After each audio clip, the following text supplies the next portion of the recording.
Merci, Brice. Je voudrais dire ici que, pour répondre à cette question, ce n'est pas compliqué. Nous sommes des jeunes Ivoiriens, nous aimons la Côte d'Ivoire.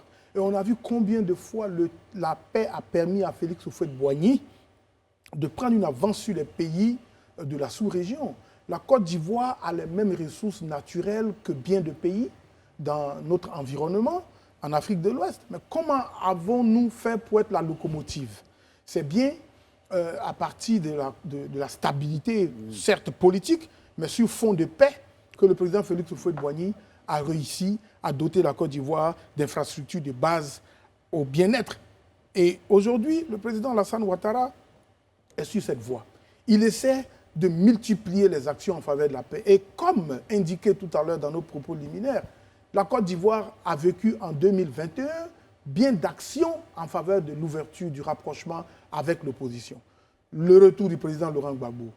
D'abord, il y a certes eu la crise post-électorale 2020, mais au lendemain de cette crise, le président Henri Konan Bédié et son jeune frère, le président Alassane Ouattara, se sont rencontrés.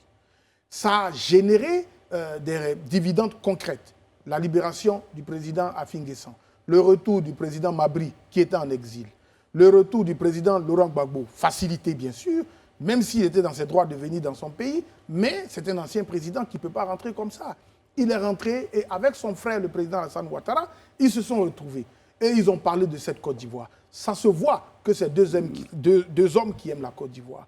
Et à côté, la libération des prisonniers politiques, le retour de bien d'exilés, dont Damana Picasse, dont bien d'autres, qui aujourd'hui ont repris, pour certains, leurs fonctions dans l'administration après 10 ans d'absence. Mais pourquoi on accepte que quelqu'un qui est radié de l'administration reprenne ses fonctions? Et ce sont des actes qui démontrent clairement que nous sommes dans une bonne dynamique. Et nous, jeunes, moi je suis conseiller de Premier ministre Patrick Achi.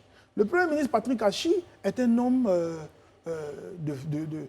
inclusif. C'est un homme qui accepte tout le monde. Il est dans les traces de Félix Houphouët-Boigny. Il est sur la voie du Premier ministre Amadou Gon Coulibaly, à qui je rends un vibrant hommage, et le Premier ministre Ahmed Bakayoko. Il suit ces traces de ses prédécesseurs qui se sont dit qu'il fallait accepter la différence et que nos différences devaient être la base de notre force. Et c'est pour cette raison-là que vous nous voyez depuis un bon moment avec des jeunes, des présidents de jeunesse de tous les partis politiques de Côte d'Ivoire. À notre initiative, à l'initiative du Conseil du Premier ministre en charge de la jeunesse, nous avons approché les différentes entités politiques représentatives de la Côte d'Ivoire.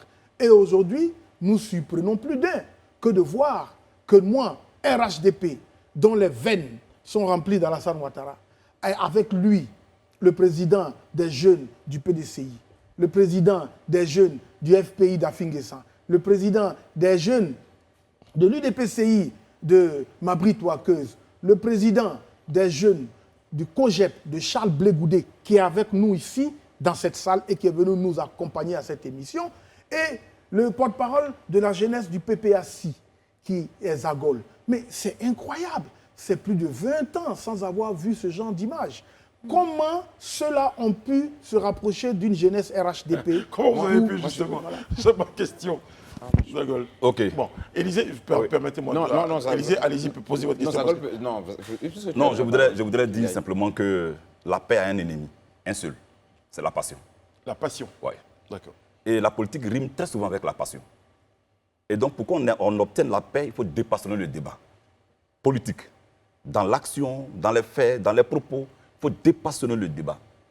Aussi, pour que la paix ait lieu sur un territoire, il faut bien qu'il y ait des initiateurs et il faut aussi qu'il y ait des gens qui reçoivent l'initiative. Vous avez vu qu'en de 2002 jusqu'en 2010, le président Laurent Gbagbo s'était vertué à ramener la paix au pays pendant que le pays était divisé. Vous avez vu les multiples actions du président Laurent Gbagbo à la recherche de la paix, passant de Lomé jusqu'à ce qu'on aboutisse à Ouagadougou. Ça a été un long parcours. Voilà, ça a été un très long parcours. Et nous, aujourd'hui, vous posez bien la question de savoir comment on en arrive là. C'est parce que nous, jeunes du PPACI, nous savons que la paix est un facteur de développement. Pour qu'il y ait le développement, il faut qu'il y ait la paix. À partir du moment où nous avons cette culture comme leitmotiv, nous sommes disposés à discuter avec tout le monde. C'est nous qui avons dit ici, en Côte d'Ivoire, que Laurent Gbagbo est le maillon manquant pour la réconciliation et la paix. Aujourd'hui, le président Laurent Gbagbo est rentré. Normalement, nous ne devons pas être réfractaires à tout discours de paix. C'est comme ça que nous nous retrouvons avec le conseiller, bien entendu, pour parler de paix, de réconciliation et de cohésion sociale. Très bien. Élisée Boulibeu. Tout homme éclairé voudrait en tout cas saluer cette initiative que vous êtes en train de prendre. Mais en même temps aussi, nous, on est un peu préoccupés. Je voudrais poser cette question. Ces genres d'initiatives, ce n'est pas inédit en Côte d'Ivoire. On se rappelle même qu'au plus fort de la crise militaro-politique, on a eu des actions menées bien évidemment par celui dont on parlait en entame d'émission, Charles Blé Goudé. On a vu ses déplacements à Boaké, on a vu même la flamme de la paix, on a vu tout ce qui a suscité. Mais cela n'a pas empêché que 2-3 ans plus tard, patatras, on assiste tous à tout ce qui s'est passé. On a eu l'impression d'avoir été abusé. Aujourd'hui, c'est vrai que vous mettez une initiative en place, mais cette initiative, à vous entendre tous, elle est plus ou moins insufflée par la dynamique qu'insufflent vos leaders. C'est-à-dire aujourd'hui, est-ce que vous êtes en train de nous dire que si les leaders demain, allant au dialogue politique, peut-être il y a un couac là-bas ne s'entendent plus, ou bien commencent à avoir des discours guerriers, vous allez suivre cette voie-là, ou bien vous voulez nous dire ouvertement devant la nation que vous vous démarquez et que vous voulez désormais prendre votre destinée en main et garantir la paix sociale. Parce qu'en réalité, même quand eux ne sont pas d'accord, c'est vous qui êtes les bras séculiers. Ma question est posée. Quelle est votre position sur ça?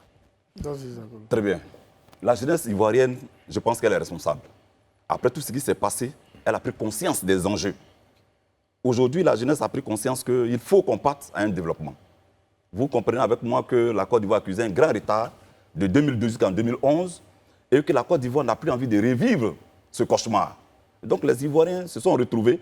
Moi, j'ai apprécié la démarche du président Laurent Gbagbo qui, après la haie, a rencontré le président Rikonan Bédié, à la suite, a rencontré le président Alassane Ouattara pour parler, pour, je vais dire, solder la crise de 2011.